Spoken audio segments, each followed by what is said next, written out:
Assalamualaikum warahmatullahi wabarakatuh. Salam sejahtera bagi kita semua. Hadirin yang saya hormati, di era modern ini kita hidup di dunia yang semakin terhubung, namun ironisnya semakin terpecah juga oleh jurang kesenjangan. Sebuah studi dari World Bank menyebutkan bahwa ketimpangan ekonomi global terus meningkat, di mana 10% penduduk terkaya di dunia menguasai lebih dari 50% total kekayaan. Kondisi ini menciptakan dampak yang tidak hanya bersifat ekonomi, tetapi juga pada psikologis. Terdapat penelitian psikologis yang menunjukkan bahwa kesenjangan sosial dapat memperburuk perasaan ketidakadilan dan keterasingan.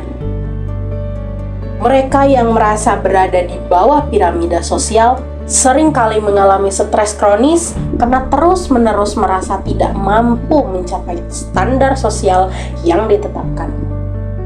Kondisi ini menciptakan rasa rendah diri, kecemasan, bahkan depresi.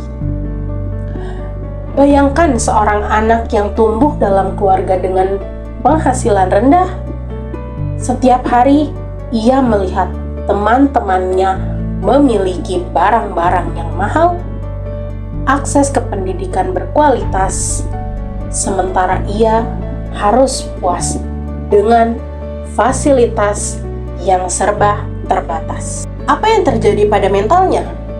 Ia mungkin mulai merasa bahwa dirinya kurang berharga, bahwa ia tidak cukup baik, atau bahkan tidak layak untuk bermimpi lebih tinggi. Efek ini tidak hanya dirasakan oleh individu, tetapi juga menyebar ke seluruh komunitas. Ketidakpercayaan terhadap orang lain meningkat. Hubungan sosial menjadi renggang karena rasa iri atau perasaan terasing. Akhirnya, masyarakat menjadi terpecah antara yang memiliki dan yang tidak memiliki. Hal ini menciptakan polaritas sosial yang berbahaya.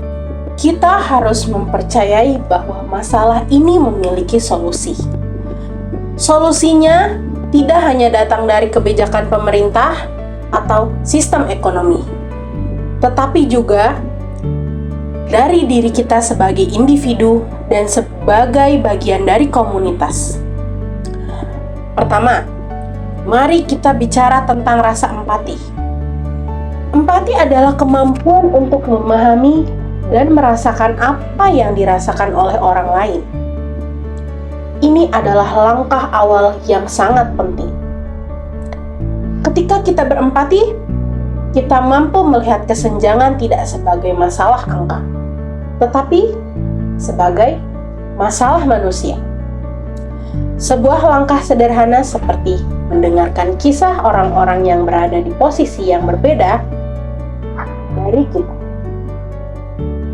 Ini dapat membangun pemahaman yang lebih dalam dan tentunya akan mengurangi rasa keterasingan pada mereka. Contohnya, ketika ada seorang remaja dari keluarga yang kurang mampu, ia merasa tidak percaya diri karena tidak mengikuti gaya hidup teman-temannya yang lebih kaya.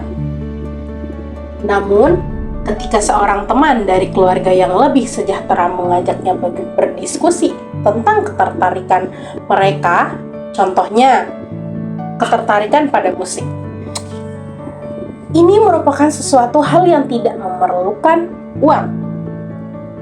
Maka ia merasa akan diterima.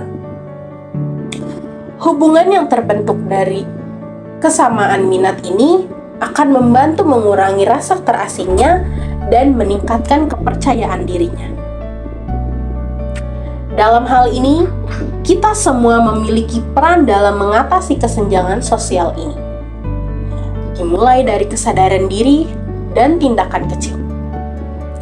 Kita dapat mengurangi dampak psikologis yang dirasakan oleh mereka yang berada di bawah garis kesejahteraan. Maka dari itu, setiap langkah kecil menuju kesejahteraan adalah wujud tanggung jawab kita sebagai sesama manusia. Mari kita tanyakan pada diri kita, apakah kita ingin mewariskan dunia yang lebih adil dan sehat secara emosional bagi anak cucu kita? atau dunia yang penuh dengan ketidakadilan dan penderitaan batin. Sekian dari saya. Terima kasih. Wassalamualaikum warahmatullahi wabarakatuh.